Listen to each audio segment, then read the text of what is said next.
नमस्कार SKR online YouTube चैनले तुम्हारे प्रत्येकके स्वागत। खूब इम्पर्टेंट भिडियो प्रत्येकेर जन्य आशा करी कम बेशी प्रत्येकेई तोमरा এই বছরের ডব্লিউবিপি এবং কেপি পরীক্ষায় বসতে চলছো। পরীক্ষা কিন্তু বেশি একটা দেরি নেই, আশা করি তোমরা প্রত্যেকেই জানো। ডব্লিউবিপি এবং কেপি কনস্টেবল পরীক্ষার টার্গেট নাম্বার তোমাদের কত থাকতে হবে, কতর মধ্যে নাম্বার তুললে তোমরা পাস করবে বা কতটা নাম্বার তুললে তোমরা সেফ জোনে থাকবে, একটি সিটের জন্য তোমাদের কতটা প্রতিযোগিতা করতে হবে সেটা অবশ্যই তোমরা ভিডিওটি দেখলে বুঝতে পারবে। এবং বিগত যে নিয়োগগুলো হয়েছে কেপিতে এবং ডব্লিউবিপিতে সেখানে কাট অফ কত ছিল ভ্যাকেন্সিসের উপর ভিত্তি করে সেটা নিয়ে আলোচনা করব।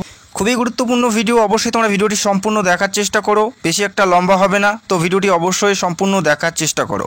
এই বছরের ক্ষেত্রে কেপিতে যেখানে টোটাল ভ্যাকেন্সিস ৩,৫৩৪টি টোটাল ভ্যাকেন্সিস, তার মধ্যে মেলদের ভ্যাকেন্সিস আছে ৩,৪৬৪টি এবং ফিমেলদের 270টি ভ্যাকেন্সিস। এবং পাশাপাশি ডব্লিউবিপি কনস্টেবলে টোটাল ভ্যাকেন্সিস রয়েছে 11,৭49টি total vacancies, all over vacancies 11,৭49টি, তার মধ্যে মেলদের 8,212টি এবং ফিমেলদের 3,537টি ভ্যাকেন্সিস। অর্থাৎ কেপির থেকে তুলনামূলকভাবে ডব্লিউবিপিতে ভ্যাকেন্সিস বেশি আছে, সেক্ষেত্রে ডব্লিউবিপিতে সুযোগ তোমরা বেশি পাবে।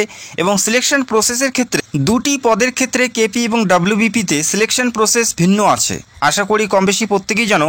সিলেকশন প্রসেসটা আমরা দেখে নিচ্ছি এবং কতটা প্রভাব পড়বে সেটা তোমরা ভিডিওর শেষে বুঝতে পারবে। কেপিতে যেটা সিলেকশন প্রসেস রয়েছে সেটা হচ্ছে প্রথমে পিলি পরীক্ষা দিতে হচ্ছে, তারপরে ফিজিক্যাল, তারপরে মেন পরীক্ষা এবং ইন্টারভিউ। এবং ডব্লিউবিপিতে এখানে পিলি বা মেনের কোনো ব্যাপার নেই, একটি মাত্র পরীক্ষার মাধ্যমে নিয়োগ করা হচ্ছে, তারপরে ফিজিক্যাল এবং ইন্টারভিউ। এই একটি মাত্র পরীক্ষা কতটা প্রভাব পড়বে কাট অফের উপর বা কতটা কম্পিটিশন থাকবে এই একটিমাত্র পরীক্ষার জন্য, সেটা নিয়ে আমরা বিস্তারিত আলোচনা করব। তো খুবই ইম্পর্টেন্ট ভিডিও, বারংবার বলছি, যারা পরীক্ষা দিতে চলছো তো ভিডিওটা সম্পূর্ণ দেখার চেষ্টা করো। ডব্লিউবিপিতে যেহেতু একটিমাত্র পরীক্ষা হচ্ছে, এই একটিমাত্র পরীক্ষা অনেকেই অনেকভাবে নিচ্ছে। অনেকেই তোমরা মনে করছো যে এই একটিমাত্র পরীক্ষা, সেক্ষেত্রে হয়তো আমরা পাস করতে পারবো না বা পাস করার জন্য অনেক বেশি নাম্বার তুলতে হবে, বা এখানে কি আমরা সুযোগ পাবো, বা এখানে কাট অফ কেমন যেতে পারে, অনেকেরই অনেক প্রশ্ন। তো আমি তোমাদের জানিয়ে রাখি, এটা কিন্তু তোমাদের জন্য একটা সুযোগ। যারা আবেদন করেছে প্রত্যেকেই মেন পরীক্ষায় বসতে চলছে, এখানে কোনো পিলি পরীক্ষা হচ্ছে না। সেক্ষেত্রে তোমরা ভাবতেই পারো যে তোমরা পিলি পরীক্ষায় পাস করে গেছো বা পাস করিয়ে দেওয়া হয়েছে। তো যদি পিলি পরীক্ষা হতো তাহলে কি সবাই পাস করতো? অবশ্যই করতো না। প্রার্থী বাছাইয়ের জন্য পিলি পরীক্ষা হয়ে থাকে, তবে এই বছর যেহেতু পিলি পরীক্ষা হচ্ছে না, মেন পরীক্ষার মাধ্যমেই প্রার্থী বাছাই করা হবে। তো অর্থাৎ যে সকল প্রার্থী অ্যাপ্লাই করেছে প্রত্যেকেই তোমরা মেন পরীক্ষায় বসতে চলছো। যেহেতু সকল প্রার্থী পরীক্ষায় বসবে, এই বছরের ক্ষেত্রে প্রার্থী বাছাই বা কাট অফের উপর কতটা প্রভাব পড়বে সে বিষয় নিয়ে প্রত্যেকটা আলোচনা করব। এই মুহূর্তে দেখে নিচ্ছি কলকাতা পুলিশের যে পিলি পরীক্ষা, সেই কলকাতা পুলিশের পিলি পরীক্ষা জিকে জিএস থেকে 40 নাম্বার, ম্যাথ থেকে 30 নাম্বার, রিজনিং থেকে 40 নাম্বার তোমাদের প্রথমেই পিলি পরীক্ষা দিতে হচ্ছে। টোটাল 100 নম্বরের পরীক্ষা হবে, 100টি প্রশ্ন থাকবে, 1 ঘন্টা পরীক্ষার জন্য সময় পাবে এবং নেগেটিভ মার্কিং 1/4, অর্থাৎ 4টা ভুল করলে একটি সঠিক নাম্বার তোমাদের কেটে নেওয়া হবে। যারা অ্যাপ্লাই করবে প্রত্যেকেরই প্রথমে এই পরীক্ষা দিতে হচ্ছে, তারপরে মাঠ এবং তারপরে তোমাদের থাকবে মেন পরীক্ষা। এই পরীক্ষা প্রত্যেকেরই দিতে হচ্ছে। এই পরীক্ষা মেরিটের সঙ্গে কোনো সম্পর্কিত নয়, জাস্ট ফর কোয়ালিফাইং নেচারের জন্য এই পরীক্ষা নেওয়া হচ্ছে, অর্থাৎ প্রার্থী বাছাইয়ের জন্য এই পরীক্ষা নেওয়া হচ্ছে। শুধুমাত্র কেপিতে এই পরীক্ষা নেওয়া হচ্ছে, ডব্লিউবিপিতে এই পরীক্ষা তোমাদের থাকছে না। তো এই পরীক্ষার ক্ষেত্রে কত নাম্বার তুলতে হবে, আশা করি কম বেশি প্রত্যেকেই পরীক্ষা দিতে চলছো, সেটা নিয়েও আলোচনা করব। এবং কেপিতে মেন পরীক্ষায় থাকছে 25 নাম্বার জিকে জিএস থেকে, ইংলিশ থেকে 10 নাম্বার, অঙ্ক থেকে 25 নাম্বার এবং রিজনিং থেকে 25 নাম্বার। 85 নাম্বারে একটা পরীক্ষা দিতে হচ্ছে, যেখানে সেম রয়েছে, প্রত্যেকটা প্রশ্নের মানে 1 করে থাকবে। 85 নাম্বারে পরীক্ষা থাকবে, 4টা ভুল করলে একটি সঠিক নাম্বার তোমাদের কেটে নেওয়া হবে। এটা তোমাদের মেন পরীক্ষা কেপি কনস্টেবলের। এবং অপর দিকে ডব্লিউবিপিতে একটি মাত্র পরীক্ষা দিতে হচ্ছে, শুধুমাত্র মেন পরীক্ষা। এখানে পিলি বা মেনের কোনো ব্যাপার নেই, একটি মাত্রই পরীক্ষা, সেটাই মেন পরীক্ষা। যেখানে জিকে জিএস থেকে 25 নাম্বার, ইংলিশ থেকে 10 নাম্বার, অঙ্ক থেকে 25 নাম্বার এবং রিজনিং থেকে 25 নাম্বারে তোমাদের পরীক্ষা দিতে হচ্ছে। এই পরীক্ষা যে সকল প্রার্থী অ্যাপ্লাই করেছে প্রত্যেকেরই দিতে হবে। 85 নম্বরের পরীক্ষা, 85টি প্রশ্ন থাকবে, এমসিকিউ টাইপের পরীক্ষা থাকবে, প্রত্যেকটা প্রশ্নের মান 1 করে থাকবে, 4টা ভুল করলে একটি সঠিক নাম্বার তোমাদের কেটে নেওয়া হবে। এবং অবশ্যই আমি তোমাদের জানাবো কোন সাবজেক্ট বা কোন বিষয় থেকে কতটা অ্যান্সারিং তোমাদের করতে হবে, অবশ্যই আমি তোমাদের সেটাও জানাবো। তো ভিডিওটি দেখতে থাকো। এই মুহূর্তে আমরা দেখে নিচ্ছি বিগত নিয়োগের কাট অফ কত ছিল, কেপি এবং ডব্লিউবিপিতে কাট অফ কত ছিল সেটা নিয়ে আলোচনা করব। তারপরে আমরা দেখে নেব এই বছরের টার্গেট নাম্বার তোমাদের কত থাকতে হবে। ডব্লিউবিপি 2020-তে যে ভ্যাকেন্সিস ছিল ৭,৪৪০টি টোটাল শূন্যপদ, মেলদের ফিমেলদের ১১৯২টি, অর্থাৎ এই বছরের মতোই ভ্যাকেন্সিস ছিল। ইউআরের কাট অফ ছিল মেন পরীক্ষার 58.75, অর্থাৎ 59 নাম্বার পেয়ে পাশ করেছে সর্বনিম্ন। ইউআর ফিমেলদের ছিল 56.08, অর্থাৎ সেম ছিল, বেশি একটা ডিফারেন্স ছিল না, 2 নাম্বারের ডিফারেন্স মেল এবং ফিমেলের। এসসি প্রার্থীদের কাট অফ ছিল মেলদের 54.25, অর্থাৎ 4 নাম্বারের ডিফারেন্স ছিল ইউআরের সাথে। ফিমেলদের ছিল 50.67। এসটি প্রার্থীদের কাট অফ ছিল 46.85, অর্থাৎ 47 নাম্বারের কাছাকাছি পেয়ে সর্বনিম্ন পাস করেছে, এবং ফিমেলদের ছিল 49.50, অর্থাৎ ফিমেলদেরই বেশি ছিল 2020-তে কাট অফ। ওবিসি এ মেলদের 52.92 এবং ফিমেলদের 44, ওবিসি বির 57.25 এবং ফিমেলদের 53.33। 2020-র মেন পরীক্ষার কাট অফ তোমরা দেখতে পেলে, যেখানে পিলি পরীক্ষা হয়েছিল তারপরে মেন পরীক্ষা হয়েছিল।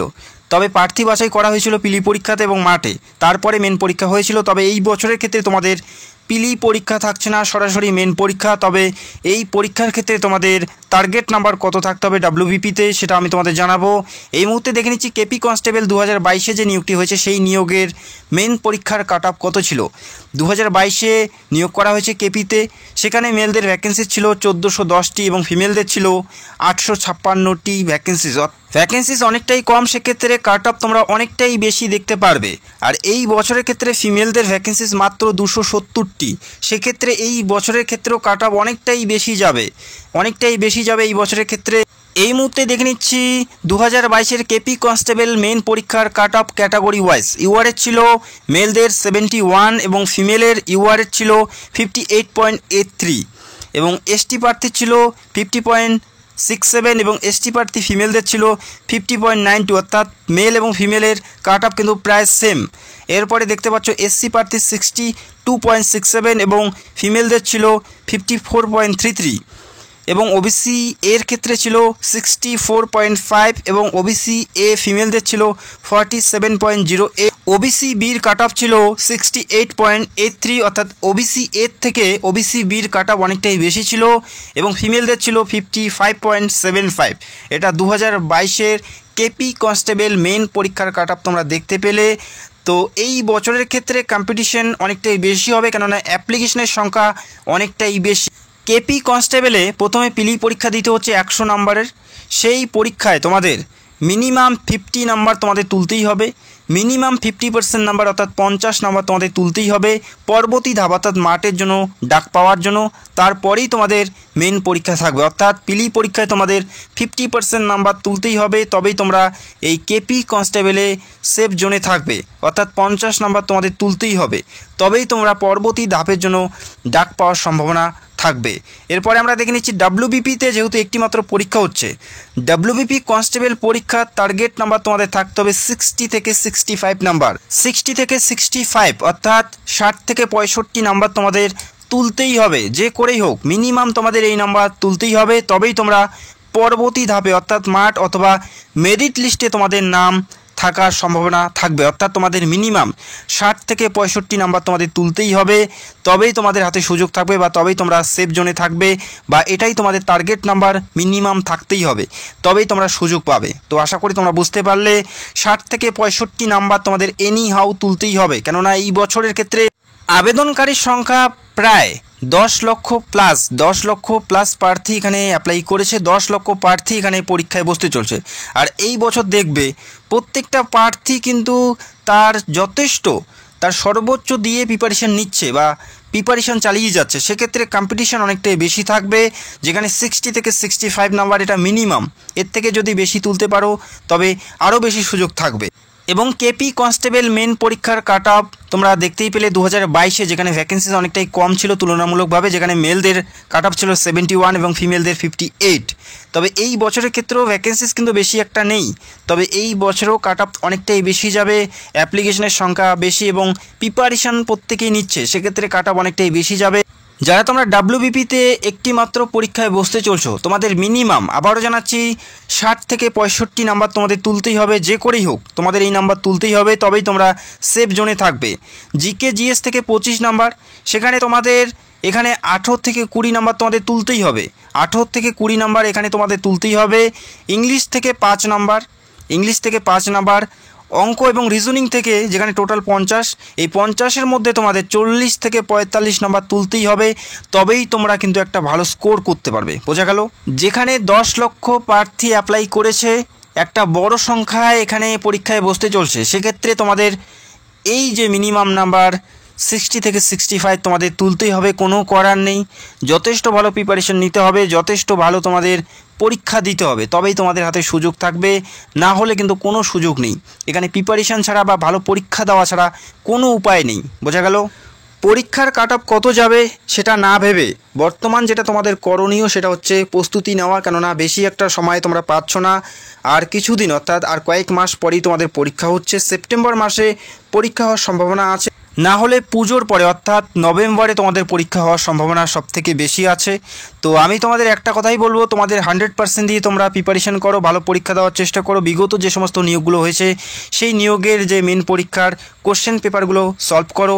এই কয় মাস তোমাদের মাথায় শুধু থাকবে পরীক্ষা পরীক্ষা পরীক্ষা, অর্থাৎ পরীক্ষার উপর শুধুমাত্র ফোকাস থাকবে। Insta, Facebook, reels, girlfriend, boyfriend বা রিলেশন, এই সমস্ত দিক থেকে যতটা পারবে দূরে আসো। আশা করি প্রত্যেকেই তোমরা সাকসেস হবে আর অবশ্যই তোমরা একটা ভালো জায়গায় পৌঁছাবে। তো ভিডিওটি দেখার জন্য অসংখ্য ধন্যবাদ। যদি তোমাদের কোনো প্রশ্ন থাকে সেটা অবশ্যই কমেন্ট করতে পারো। যারা তোমরা আমাদের চ্যানেলে নতুন দর্শক, চাইলে অবশ্যই আমাদের চ্যানেলটাকে সাবস্ক্রাইব করে রাখতে পারো। Thank you so much.